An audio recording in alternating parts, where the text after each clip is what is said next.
Assalamualaikum warahmatullahi wabarakatuh. Salam persaudaraan. Mari yuk kampung bersilat, kota terlahirnya para jawara pencak silat. Mari yuk kampung bersilat, pusat terbesar yang ada di dunia pencak silat. Mari yuk kampung bersilat, sempat berkembang pesatnya olahraga pencak silat. Mari yuk kampung bersilat, di sini tempat para pemberani bukan penjilat. Sugeng enjing dulur-dulur, selamat pagi. Semoga hari ini menjadi berkah buat kita semua dan apapun yang kita lakukan, semoga diberikan kemudahan oleh Tuhan Yang Maha Esa. Pada pagi hari ini dulur-dulur, kembali ke segmen sharing bersama Bima ANF. Dan kali ini Bima ANF ingin mengajak dulur-dulur semua untuk membahas sebuah berita yang kali ini viral berasal dari media Kediri ya dulur-dulur.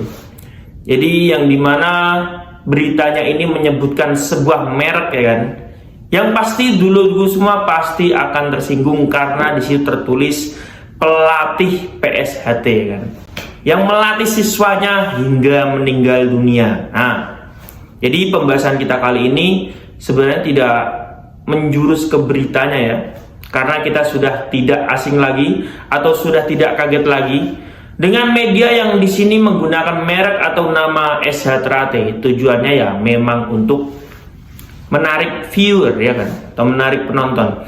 Karena secara analitik, mau itu YouTube, Instagram, TV bahkan ya, pokoknya koran, semua media apabila memberitakan PSHT itu kalau untuk analitik, intinya dilihatnya lah, itu pasti sangat tinggi sekali dulu. Saya sendiri juga merasakan ya. Nah, tapi di sini Bima ingin membahas mengenai siklus atau fenomena ya, fenomena di mana pelatih SZRT melatih siswa sampai meninggal. Saya tetap konsisten ya kan.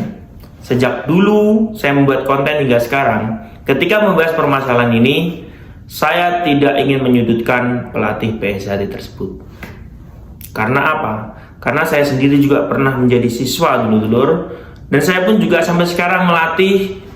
Saya tahu sistem atau metode pelatih dalam melatih itu seperti apa.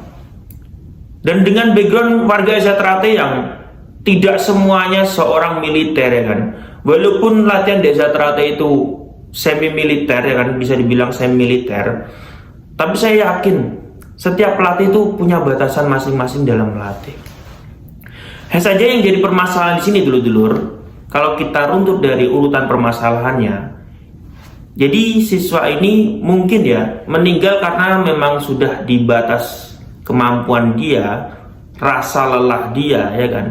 Yang ketika dia setelah meninggal dunia ini lalu diadakan visum, yang diduga menjadi penyebab dia meninggal adalah ditendang atau dipukul.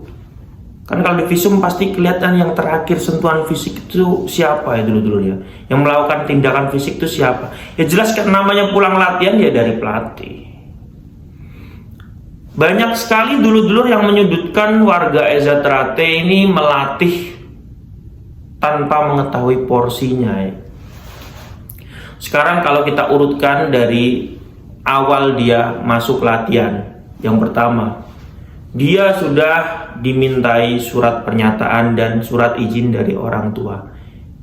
Yang di sini kalau kita logika saja dulur, intinya orang tua sudah ikhlas untuk menitipkan anaknya latihan silat di SZRT. Dan metode apapun yang dilakukan oleh pelatih SZRT dalam melatih, orang tua sudah tidak keberatan lagi.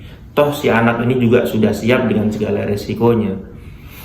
Yang kedua, sebelum latihan, pasti pelatih menanyakan ya kan, ada yang sakit atau tidak. Kalau misalnya ada yang sakit, pasti disuruh duduk. Nah, yang ketiga, ketika siswa ini merasa kelelahan, siswa ini mungkin karena entah nggak enak atau ada rasa takut atau mungkin ada perasaan yang lain lah. Di sini siswa mencapai titik terlelah dari kemampuannya. Yang namanya fisik manusia itu ada batasnya dulur, karena yang terjadi seperti ini. Dan yang sangat kita sesalkan, kenapa dari semua runtutan yang sudah dilewati oleh siswa ini, selama mengikuti latihan SHTRAT, akhirnya bila terjadi apa-apa, yang disalahkan seorang pelatihnya. Ini mau dibikin model macam apa latihan SHTRAT, lur? Gini buat kalian semua yang belum ikut SHTRAT, kalian datang tanpa dipaksa. Kita pun melatih juga tidak terpaksa. Kita di sini latihan, tujuan utamanya bukan mencari bela dirinya kok, bukan buat jadi jago-jagoan kok, tapi kita untuk menjalin persaudaraan antara kakak dan adik. Tapi bila kalian dilatih kakak kalian sendiri saja sudah seperti ini mau dibikin latihan model macam apa? Sekarang udah enak dulu, sakit disuruh duduk, istilahnya udah mentok, bener-bener tidak kuat, izin sakit nggak apa-apa, nggak masuk. Beda dengan zaman dulu. Kembali lagi, kalau misalnya terjadi seperti ini, kenapa kok yang disalahkan pelatihnya gitu loh? Terus pasti menjurusnya ini pasti melebihin porsi. Lah ini yang menilai seperti ini, emang dia ikut melatih juga? Emang dia tahu kondisi di tempat latihan seperti apa? Kondisi siswa sebelum latihan seperti apa? Yang tahu kan ya pelatihnya ini.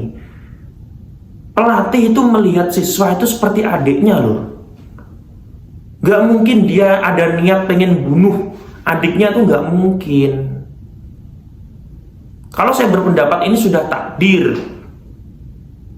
Ada yang pro, pasti ada yang kontra. Lebih banyak yang kontra pasti kan ya. Tapi coba kalian yang beranggapan seperti itu, terjunlah ke lapangan, ikut melatih. Jadi kalian tahu, kalian merasakan rasa jadi pelatih itu seperti apa. Pelatih itu juga menyisihkan waktu mereka, menyempatkan waktu mereka. Itu susah loh, nggak semua warga SHTRAT bisa seperti itu loh. Tapi bila sudah kejadian seperti ini yang disalahkan pelatihnya. Padahal info yang kita dapat dulur-dulur, sebenarnya orang tua sudah ikhlas dengan kejadian tersebut. Tapi kok bisa ya? Ini pelatihnya tetap dipidanakan ya. Saya sendiri melihat ya, itu saudara saya. Jelek atau bagus itu saudara saya. Baik atau buruk itu saudara saya. Melihat saudara saya seperti itu, dengan sama nasib ya, kita pelatih kan, dia pelatih, saya juga pelatih. Jadian seperti itu miris saya dulu. Ini lama-lama nggak ada yang mau ngelatih kan, cara seperti ini. Malah saya ini pernah bertanya sama siswa saya ini. Siswa saya udah keluar kebetulan, itu mantan siswa saya tanya. Setiap siswa yang mau keluar pasti saya panggil. Saya tanya, ada yang salah apa enggak dalam metode melatih masnya? Terus, apa masnya melebihi batas kemampuan kamu? Pokoknya dia jawab, boten mas, enggak mas, enggak mas, enggak mas. Terus kamu mau dibikin model latihan seperti apa? Di Jakarta dulu, dengan melihat kondisi siswanya yang para pekerja yang mungkin lelah dengan pekerjaannya, saya gamblang seperti itu dulu, saya enakan seperti itu dulu. Pengen latihan model gimana? Apa datang duduk, udah, nggak usah ditendang, nggak usah dipukul, nggak usah divisik, udah kamu mau model gimana pun terserah. Jadi siswa ini mau jadi seperti apa kalau model latihannya dibikin seperti itu, seenaknya sendiri gitu. SHTRAT ini punya cara melatih sendiri ya kan. Di ADRT juga diatur dulu. Batas-batasnya juga pelatih tahu kok dulu. Tapi kok kejadian seperti ini kok dengan mudahnya banyak sekali yang menyalahkan. Ini pelatihnya buat pelajaran kita nih, ini pelatihnya ini jangan sampai melatih melebihi porsi siswa ini. Yang lebih porsi itu yang mana dulu. Makanya ada istilah cilik ora kurang bakal, gede ora turah bakal. Jadi pasti pelatih itu melatih itu sesuai porsinya, nggak mungkin melebihi porsinya. Adanya siswa meninggal seperti ini dulu. Kalau misalnya kita tidak bisa ungkapkan dengan pendapat kalau ini takdir ya kan, atau mungkin siswa ini memang sebelum latihan sudah kelelahan, sudah ada riwayat penyakit, Ini mau diungkapkan ini karena apa gitu loh. Sering saya buat konten tentang masalah pelatihan dulu, tapi tetap lebih banyak yang kontra dengan pendapat saya ini. Dikiranya saya terlalu membela pelatihan gimana. Yang padahal belum tentu yang berkomentar ini juga pelatih tetap gitu loh. Saya sendiri aja tidak memiliki sertifikasi dulu.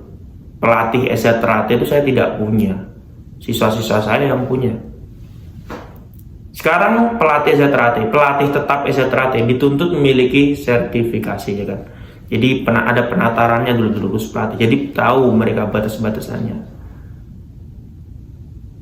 Ini kita mau nyari jalan keluar seperti apa? Kalau latihan SZRAT ternyata dianggap bisa sampai siswa meninggal. Perasaannya cuma yang di YouTube, yang di video, yang dilihat doang tuh.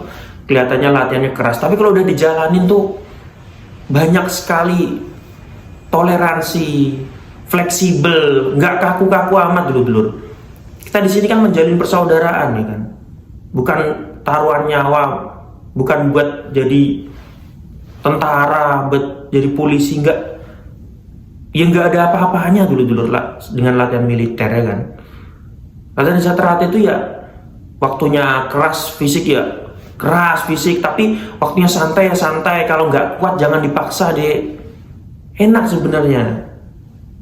Tapi kalau udah meninggal gini, terus kalian dengan mudahnya menilai kalau pelatihnya yang salah. Ini kalian yang berkomentar seperti itu ngelatih atau enggak gitu loh. Itu dulurmu sendiri loh. Dengan pemberitaan di media seperti ini, orang umum menilai buruk mengenai sistem pelatihan di SZRAT, dulur bisa nambah-nambahi. Jadi tolong ya dulur-dulur,